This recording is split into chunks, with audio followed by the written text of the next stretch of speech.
I'm Ashish Pathak, a final year student from ENTC department.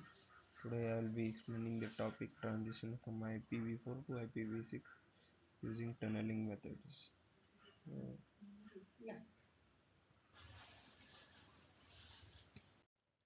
so let's first talk about why IPv6. So IPv4 uses 32-bit address space. It has around 4.3 billion addresses, but still it's becoming a bottleneck. So while IPv6 uses a 128 bit address space, which is 340 additional addresses. IPv6 is designed to resolve the address shortage problem of IPv4. So till the date IPv4 is most widely used, but the IP addresses space are day by day depleting, which is creating the need of IPv6. So IPv4 has been the backbone of the internet for decades, but as technology grow with smartphone, IoT device and millions of new devices coming online, it became clear that IPv4 simply doesn't have enough addresses for everyone. So IPv6 was designed for to fix this. It not only gives us a larger address space for addresses, but also introduces features that make networks more efficient, more secure, and easier to manage. In simple words, moving to IPv6 is essential if we want internet to keep growing and supporting new technologies in the future.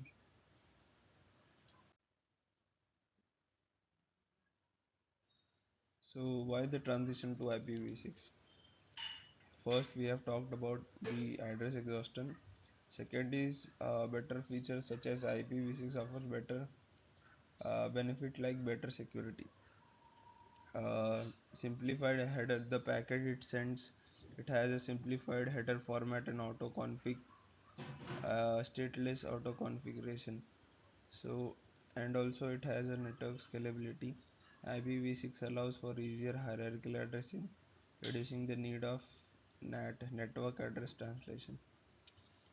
So while moving from IPv4 to IPv6, the biggest technical challenge is that these two protocols can directly talk to each other. They are fundamentally different. Since most networks are still IPv4 based, replacing all hardware isn't practical. Running two protocols side by side is one option, but adds complexity and cost. This is where tunneling method comes into play. So they allow IPv6 packets to travel across IPv4 network. However, tunneling also introduces its own challenges such as possible security risk and performance overhead if not managed. So also uh, as network grow more complex, managing a large number of tunnels without proper automation tools can itself become a new operational challenge. So let's see what are the challenges. So in IPv4 infrastructure, a significant amount of infrastructure such as router, firewall, etc. is still built around IPv4 only. And during switching to IPv6, it would be costly and complex. Compatibility. So IPv4 and IPv6 are not directly interoperable, meaning devices using one protocol can directly communicate with other protocol. And IPv6 adoption grows, there is a need to manage both IPv4 and IPv6.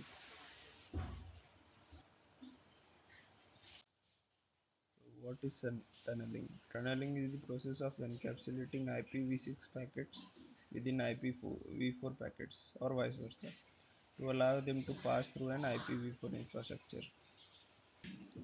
Enables IPv6 communication over IPv4 network. This allows seamless transition from IPv4 to IPv6 during this adoption phase. So since IPv4 and IPv6 aren't compatible by default, We need a way to help IPv6 packet travel across IPv4 network. So this is where tunneling comes. It is putting packet an IPv6 packet inside a IPv4 wrapper, allowing it to pass through old infrastructure that only understand IPv4. You can think of sending a letter in a protective envelope through an old postal system that only accepts a certain size of package. At the destination, the outer IPv4 envelope is removed and the original IPv6 packet is delivered safely. And tunneling is extremely important because it allows a gradual deployment of IPv6 without needing to replace the entire network overnight. For example, it's like sending a WhatsApp message from a smartphone that only speak English through a network uh, that understand only Hindi. You wrap your message in the format of network accepts and it gets unwrapped correctly at the other end.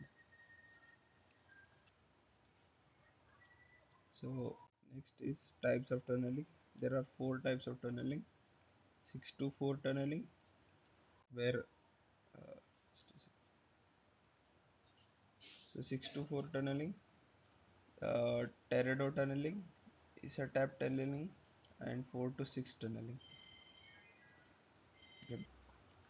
So first 6 to 4 tunneling, it's automatic method where IPv6 packets are placed inside IPv4 packets. It needs a public IPv4 address and works well with for quick internet communication. But it depends on external but it depends on external relay routers which can sometimes cause reliability issues. Second, territory. This is designed for users behind NAT devices like those in homes or small offices. It wraps IPv6 inside IPv4 UDP packets, making it easier to pass through NAT firewalls. The trade-off is a little more latency compared to other methods. So third one is ISATAP. This is mainly for internal networks within an organization. It treats the IPv4 network like a virtual IPv6 link, helping companies adopt IPv6 internally without upgrading all their systems immediately.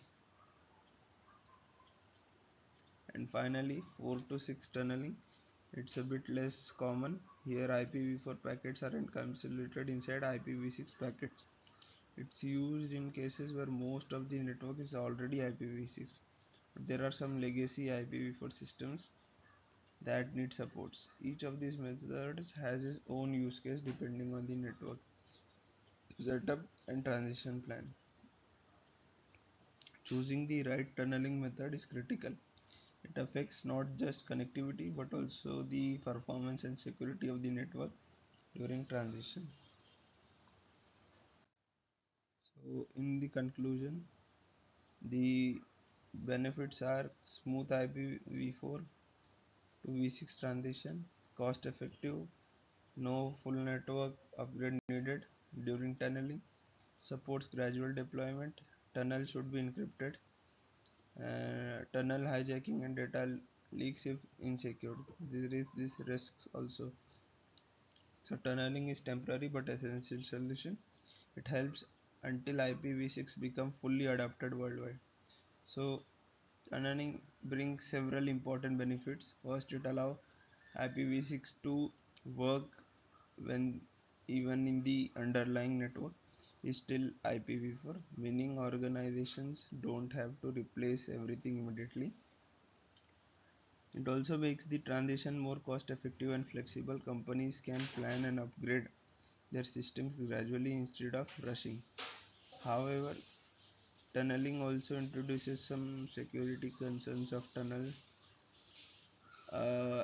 If tunnels are not properly secured, they can be vulnerable to attacks from like hijacking or unauthorized data interception. That's why encryption and proper authentication are very important. Whenever tunneling is used uh, in conclusion, tunneling is a smart and practical way to bridge the gap between IPv4 and IPv6. While it's not a permanent solution, it plays a critical role today in helping the internet continue to grow and evolve towards IPv6 adoption. Thank you.